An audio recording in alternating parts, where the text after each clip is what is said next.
Shalom, everyone. Welcome to Wednesday night with NETIV.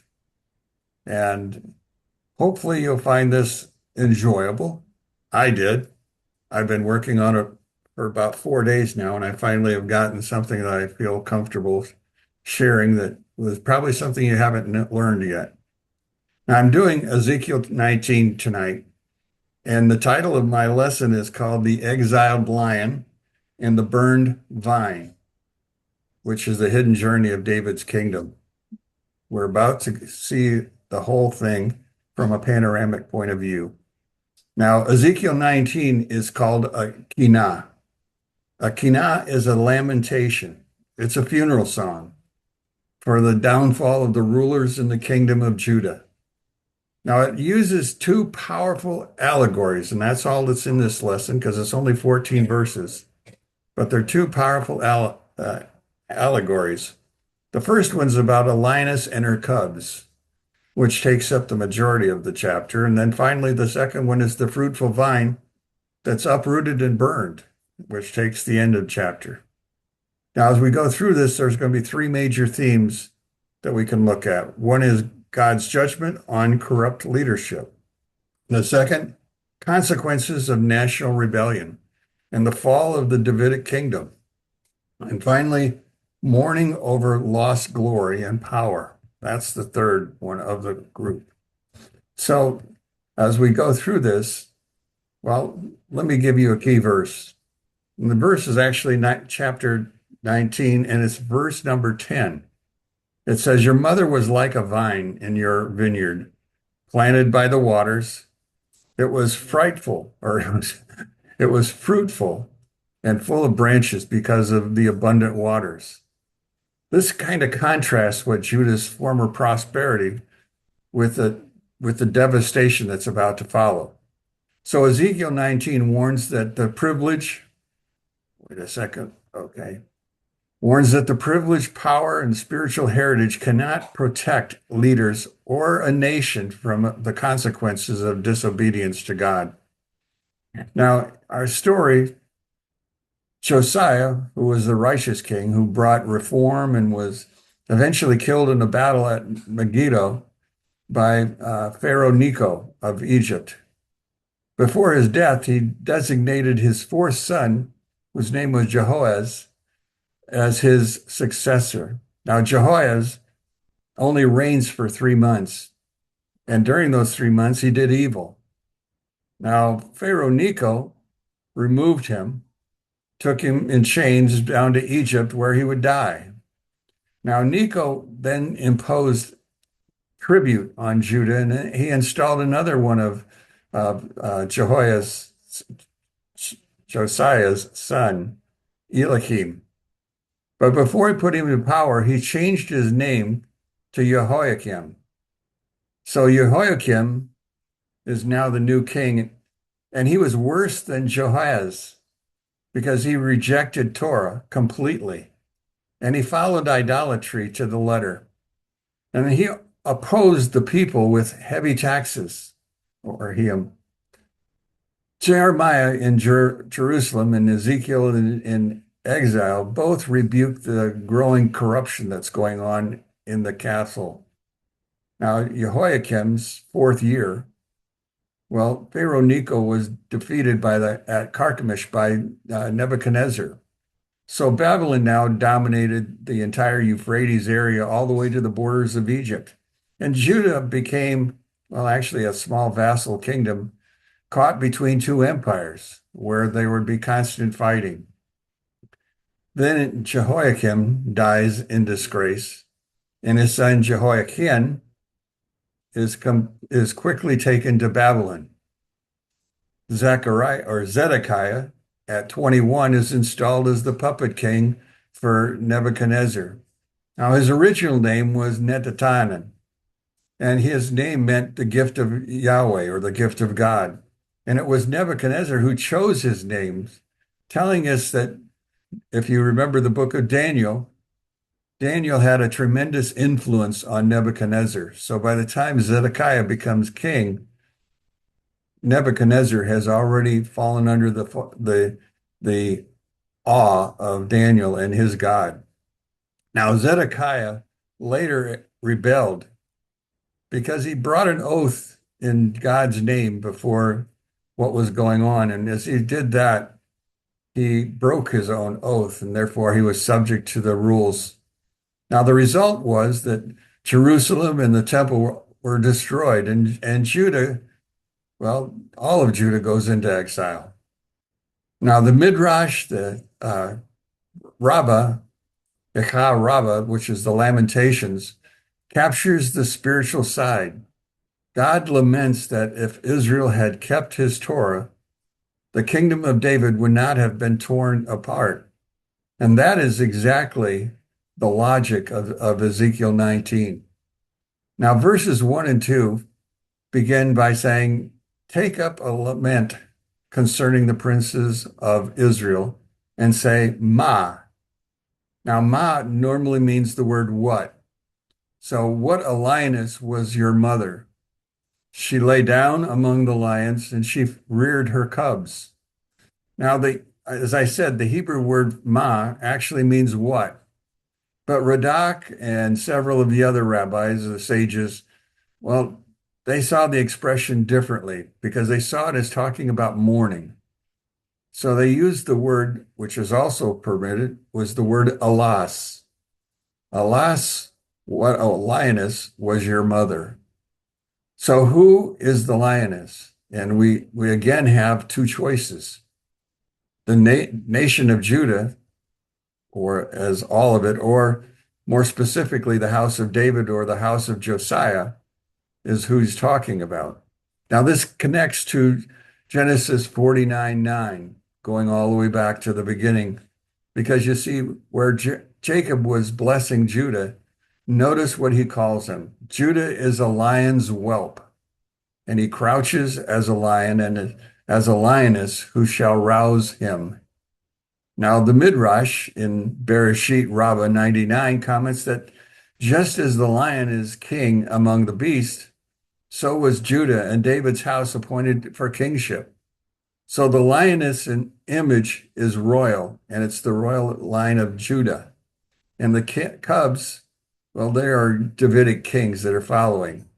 So the first of those kings was Jehoaz. Now, verses 3 and 4 talks about this because it says, she brought up one of her cubs, and he became a strong lion, and he learned to tear prey, and he became a man-eater. Now, the nations heard about him, and he was trapped in their pit, and they led him with hooks to the land of Egypt. So this is the first king. Now, most of us understand that Joahaz is going to reign for only 3 months, but he does evil in God's eyes. And you can go back to 2 Kings 23:32 to find out exactly what's going on. But the idea that he devoured men, well, that likely means that he exploited and he abused his own people. Now, he was removed and taken to Egypt by Pharaoh Necho without a major battle. Egypt is not just a location. In rabbinic and in mystical thought, Egypt is also known as Mitzrayim, which symbolizes the word constriction or bondage or spiritual exile. For the king of Judah to be dragged back to Egypt, well, that's kind of a reversed exodus. Now, the second cub, Jehoiakim, or Jehoiachin, depending on which way you want to pronounce it, when she saw her hope unfold or unfulfilled, she took another of her cubs and made him a strong lion.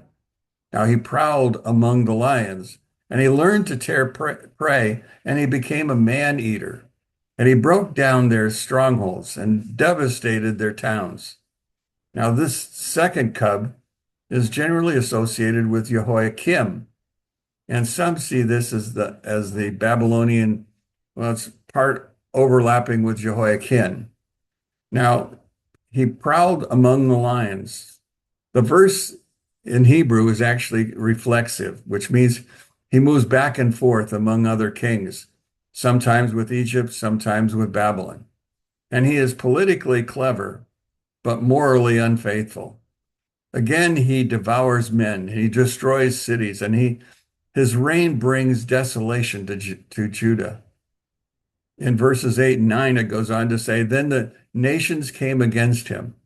They spread their net. With hooks, they pulled him into a cage and brought him to the king of Babylon. And they put him in prison. So his roar was heard no longer. Well, no longer on the mountains of Israel. This kind of parallels 2 Kings 24 and 2 Chronicles chapter 36. And it shows Jehoiakim and then Jehoiakim are overall, they're just removed from Babylon, or removed by Babylon, I should say. Now, there's a rabbinic angle to this whole thing, from the shepherd to a predator. Now, the Talmud emphasizes that leadership exists for service, not for exaltation. A king of Israel is bound to Torah like any Israelite. And when he sins, the responsibility is heavier than because the nation follows him. Now you can see these themes in two other books in the Talmud. One is called Horoyot, and the other one is Sanhedrin. David is remembered in the Sanhedrin, in Sanhedrin 93b, as the shepherd king, caring tenderly for his flock, carrying the weak, feeding the young first. This is supposed to be the model of any leader, and I stress that. Ezekiel 19 shows the opposite. Kings who devour men like beasts, they become predator kings instead of the shepherd king. And Judah lion, or the Judah lion, that should roar for God, now roars for himself. Now, the Zohar uses lions as symbolism. They symbolize Gevurah, which is in Hebrew, is speaking of strength and justice. A holy lion channels this strength to protect and to uphold justice. Now, a corrupt lion channels his strength for cruelty and domination. Ezekiel's cubs are Gevurah. They've gone wrong. The second part of this story is a second allegory, which is the vine uprooted and burned. Again, this is the part. Let's look at the verses 10 and 11. Your mother was like a lion in your vineyard planted by the waters.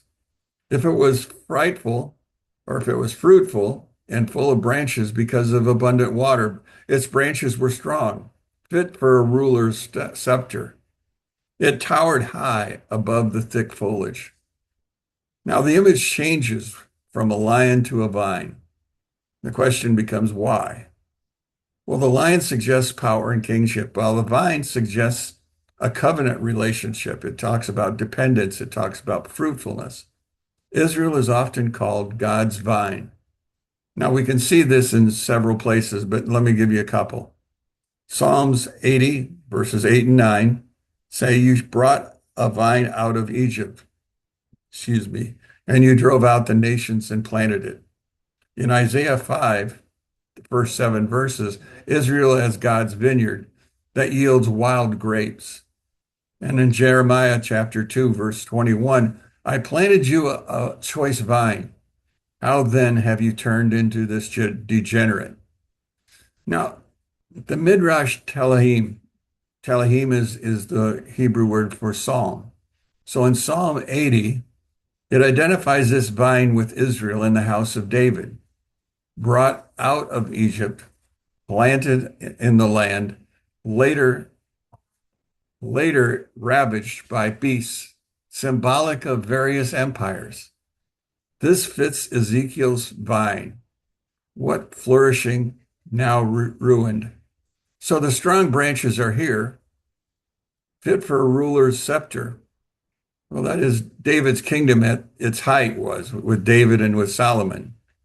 But by verse 12, we read, But it was uprooted in fury and cast to the ground. The east wind made it shrivel. It was stripped of its fruit. Its strong branches withered and fire consumed them. Now, in a verse, we get the idea of the east wind. Well, it's usually understood that the east wind speaks of Babylon coming from the east. The vine was uprooted. Well, that echoes a verse out of Deuteronomy chapter 29, where God uproots Israel from the land for a covenant treachery. And finally, third, the fruit, which includes the royal sons. Well, we recall how Zedekiah's sons are going to be killed by the Babylonians and have his father standing there watching. So verse 13 goes on to say, now it's planted in the wilderness, in a dry and thirsty land. Now this wilderness, it speaks of exile among the nations, and it's a place with little or no water, which really is speaking of no temple, no sovereignty, and, well, diminished spiritual life as a nation. By verse 14, the last verse, we get the idea a fire has gone out from the rod of her branches, which devoured her fruit, so that her remains in her remains in her no strong rod, a scepter to rule. This is the lamentation, and has become the lamentation. Now, the key point here is that the fire comes from, well, it comes from one of her own branches. In the Talmud, in Yuma, chapter 9b, asks the temple, or why was the temple destroyed? Now, the answer, not only because of the foreign armies, but it goes on to say, but because of idolatry, immorality, bloodshed, and later baseless hatred, internal sins. So destruction comes from within. That's what we in the United States have to worry about. That's Ezekiel's message. Babylon is the visible instrument, but Judah's own leadership and the sin set the fire. And the vine, well, it burns from its own branch, and the leadership itself becomes the source of ruin. Okay, so far we've seen the lion with corrupt lion cubs and kings as predators. A vine is uprooted, burned with the kingship, and the nation is in exile. Now, on the surface, Ezekiel chapter 19 is about, well, it's about the last kings of Judah. But rabbinic and mystical tradition sees it as a much larger drama than that. The Davidic line is going to go into exile. The Shekinah, God's divine presence, is going into exile also. And the apparent victory of the beasts, which in this case are going to be several empires, is going from the Babylonian to the Persian to the Greek to the Roman Empire. They're going to rule over God's earthly kingdom. Now, the mother imagery, the lion and the vine, lines up with how the Zohar speaks of the Shekinah as a mother grieving for her children, going into exile with them, weeping over the destruction of the temple and waiting for restoration. So Ezekiel's lament is not just a national history, it's also the picture of God's own presence sharing Israel's suffering. Now, from everywhere else in the Tanakh, we seem to know that God made an everlasting covenant with David, and that's found in 2 Samuel 7. And the apparent end of David's throne cannot be real, or it cannot be but a real end to this whole thing. Rabbinic tradition resolves this tension by saying the kingship itself goes into concealment. And notice the word is concealment. Now, the line of David continues hidden in exile, for example, through Jehoiakim and his descendants in Babylon. The lamp of David, it's going to be dimmed, but it's not extinguished. Now, the Zohar lists other places where this pattern seems to work of concealment or being hidden. We look in Genesis at Joseph, because Joseph hid in Egypt before his revelations. Moses hid in the reeds, then in Midian before his mission. The Shekinah hid among the nations in exile. And the Mashiach is going to hide until the time of redemption. Now, this is where Zedekiah or Zechariah speaks so powerfully into Ezekiel 19. Ezekiel laments that no branch remained. Now, Zechariah's promise is coming. It's called a Zamach, a branch, a restored Davidic king, a rebuilding of Jerusalem, and a return of God's presence. So Ezekiel 19 is a funeral song before the promise of the resurrection. Let me summarize for a little bit. Leadership and responsibility. Judah's kings were meant to be shepherds and holy lions before God. When they became predators, devouring instead of protecting, the kingdom collapses. Leadership without Torah and the covenant become beast-like. The destruction doesn't come from outside, but really comes from within. The vines burn from its own branch. The Talmud teaches us, and again in Yoma 9b, about the temple's destruction. It reminds us external enemies are not the deepest problem. It's internal corruption. Now, God's presence in exile. Now, the mother lion and the vine invite us to see that Shekinah, well, it's grieving and it's actually suffering with Israel. Even when the kingship is hidden and the lamp of David seems out, God's covenant still remains. Notice there's this hidden hope. Ezekiel's 19 ends with the lamentation, but the prophets, especially Zechariah, excuse me for a second while I get water. Thank you. Speak of the branch who will arise from the fallen stump. The Davidic kingdom is not dead. It's in exile, and it's awaiting God's timing. You know, as I was doing this lesson, I was reflecting on this chapter, and I couldn't help but think about America's leadership. I couldn't help but think about Donald Trump. You know, in Ezekiel 19, the lions are not being criticized simply for being strong, powerful, or charismatic. The lament focus on rulers who possessed power, but but ultimately, I guess I should say, but ultimately failed in their covenantal responsibilities. The imagery of the lion becomes negative because the kings they're derived for devouring prey and bringing destruction rather than protecting and shepherding people. Now, when modern commentators or supporters use phrases like King Trump for Donald Trump, they're usually, using it rhetorically. They're not really using it because they admire him. Most are in a corrupt manner, and they use it to describe and perceive strength and dominance and influence. Now, the phrase itself does not automatically connect him to Ezekiel 19. However, Ezekiel raises a timeless question that can be applied to any leader. Does power serve the people, or do the people serve the power? That's the big question.